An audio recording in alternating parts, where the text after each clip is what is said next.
Yes Weekend sur RCF, l'invité.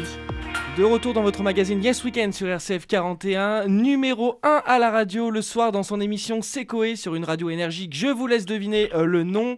Chroniqueur avec Cyril Hanouna dans TPMP, l'animateur Coé remonte sur scène pour son nouveau spectacle. Coé a enfin grandi. Alors c'est un spectacle mis en scène par Sacha Jutzko. Alors Coé, vous faites un vrai marathon entre radio, télé et scène. Et comment vous gérez tout ça ? Je le gère en m'amusant. Voilà, c'est un planning un peu compliqué parce qu'il faut gérer la radio, les déplacements, la famille, les projets. Il y a une web-série là qui est en tournage, etc. Donc voilà, il y a pas mal de choses, mais le but du jeu, c'est de toujours être content quand on arrive sur scène. Moi, voilà, le one man, c'est quelque chose qui m'amuse. Voir rire les gens, je trouve ça incroyable. Et voir tous debout à la fin, je trouve ça incroyable. Donc voilà, c'est un moteur dingue. Alors Coé, vous n'êtes pas à votre première sur scène. Quel souvenir gardez-vous vraiment de votre toute première scène ? Ah, la première, le premier spectacle, c'était il y a 5 ans, 6 ans, j'étais terrorisé.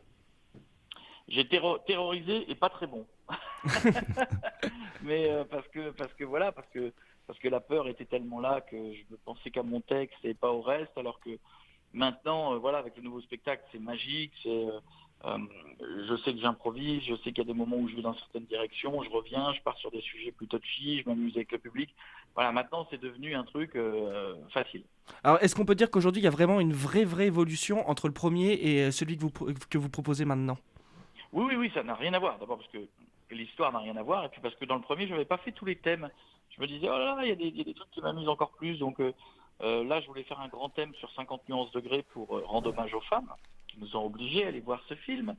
Et sur le fait que ça a changé la sexualité des gens. Je passe de la masturbation au suicide. Enfin voilà, je prends le public avec moi pour aller sur des thèmes qui sont tous différents. Et je sens que ça vous tient à cœur d'ailleurs, ces thèmes-là.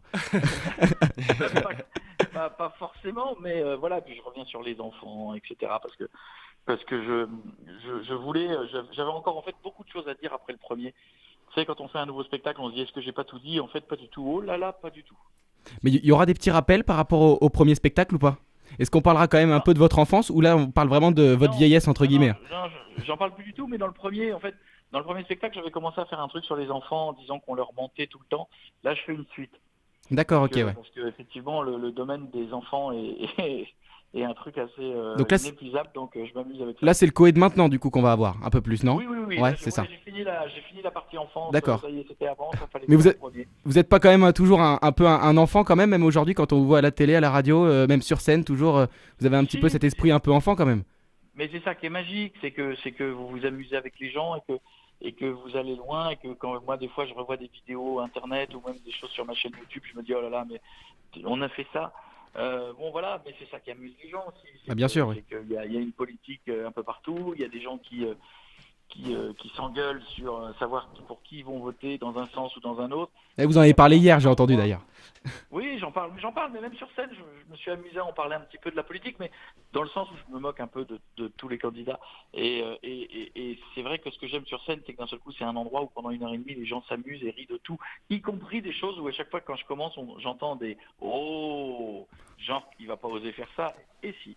Ouais, parce que sur scène, du coup, les sujets qui sont abordés, c'est bon, là, on en a parlé un petit peu tout à l'heure, c'est la maladie, les mensonges, la malbouffe, le terrorisme, le suicide ou le don d'organes.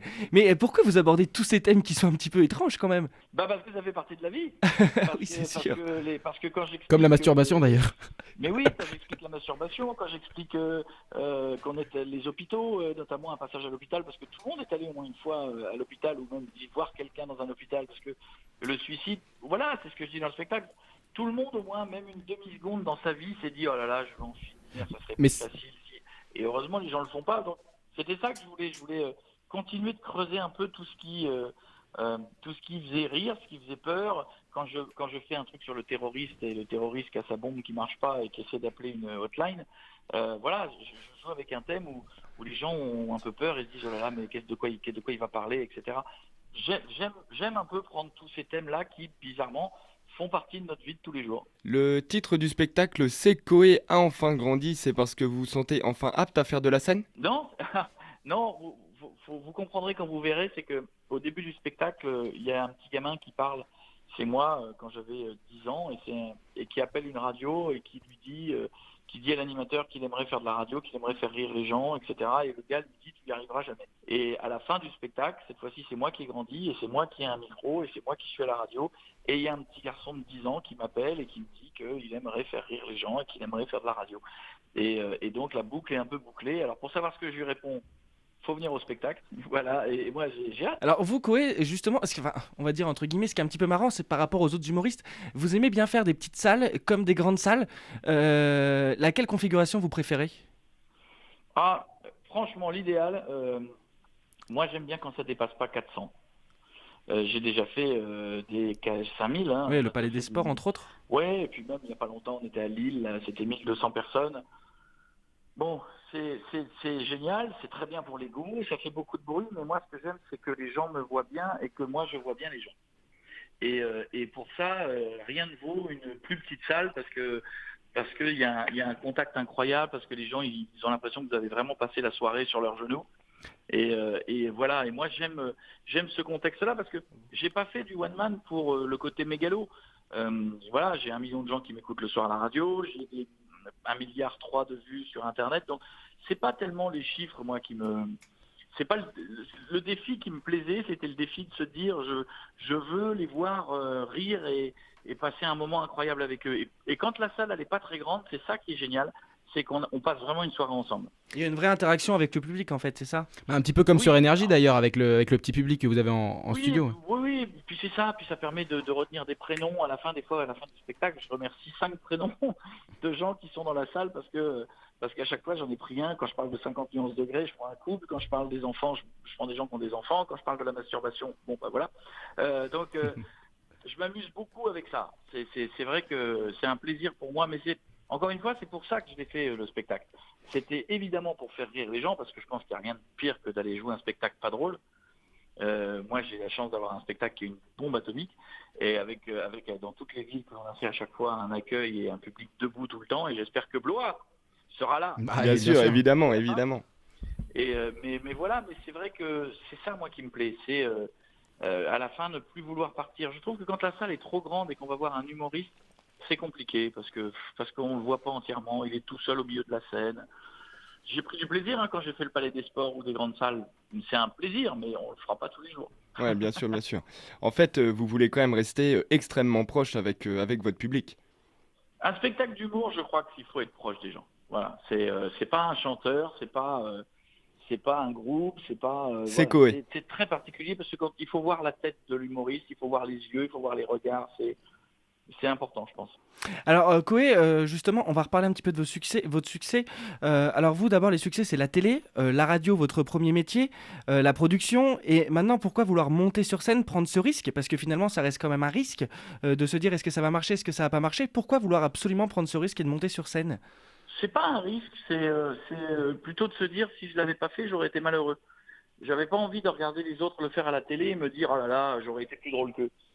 Je préfère, je trouve que l'aigreur ça sert à rien, il vaut mieux essayer de le faire, quitte à se tromper, mais il vaut mieux essayer de le faire. Vous savez, des fois des gens ils font des métiers, il y en a peut-être qui vous écoutent, qui font des métiers, qui se disent oui mais j'aurais voulu être un autre ou faire un autre métier, et toute leur vie ils sont comme ça. Et moi j'ai jamais voulu d'une vie à me dire j'aurais voulu, j'aurais pu, ah si j'avais, voilà, moi je préfère faire les choses. Des fois on se trompe. C'est pas grave, et c'est jamais très grave d'ailleurs. On joue pas avec la vie des gens, au pire on se trompe et puis on recommence. On tombe pour mieux se relever. Pour le premier spectacle, je m'étais dit au pire, voilà, je ferai 10 dates, puis c'est fini. J'aurais fait 10 dates dans ma vie. Mais alors parmi tous les secteurs qu'Enzo a cités, vous n'avez pas une petite préférence ou du moins un domaine où vous sentez un petit peu le mieux ? La radio. La radio, oui. C'est le truc que je fais depuis que j'ai 13 ans, et voilà, et que je me sens comme un gamin, et je trouve que la radio c'est un média qui est facile. J'adore la télé, mais je trouve que la télé c'est plus lourd, c'est plus cher, c'est plus compliqué. Vous misez tout sur 2 heures d'émission, il suffit qu'il y ait un match de foot en face de vous et 2 gros films, ça y est, c'est plié. La radio c'est un truc tous les jours, on remet son talent tous les jours en question, et puis c'est plus facile de faire des choses en radio. on veut faire n'importe quelle connerie, il suffit d'avoir un micro sans fil et on peut tout faire. Alors la radio, c'est un petit peu aussi la télé d'aujourd'hui, puisque aujourd'hui tout est filmé, tout est vu. Alors justement, est-ce qu'on arrive encore à faire la différence entre radio et télé? Oui, on peut se permettre d'être encore mal habillé à la radio. Oui, mais de moins en moins. C'est-à-dire que de plus en plus d'ailleurs, maintenant les gens vont vouloir, et c'est vrai que c'est un peu moi qui ai commencé ça, à mettre des images et les gens vont vouloir voir des studios de radio et voir comment ça se passe. Moi, il y a quelques années, quand j'ai mis des caméras dans des studios de radio, tout le monde me disait « Mais pourquoi tu fais ça? C'est nul, ça intéressera personne, c'est moche. » Et au final, si, ça intéresse. C'est-à-dire que la frontière radio-télé, elle va devenir de plus en plus mince. Eh ben, merci beaucoup, Koé, de nous avoir accordé cette interview à la radio RCF. Est-ce que vous avez un petit mot pour nos auditeurs? Écoutez, je vous fais un bisou. Je vous embrasse fort et j'ai qu'une hâte de vous voir en vrai. Je vous embrasse. Bisous. Bisous, salut. Un grand merci à Koé. Retrouvez votre magazine Yes Weekend sur RCF Touraine Loire-et-Cher, 96.4 à Blois, 101.9 à Vendôme. Et n'oubliez pas de nous suivre sur Facebook et Twitter, Yes Weekend by RCF 41.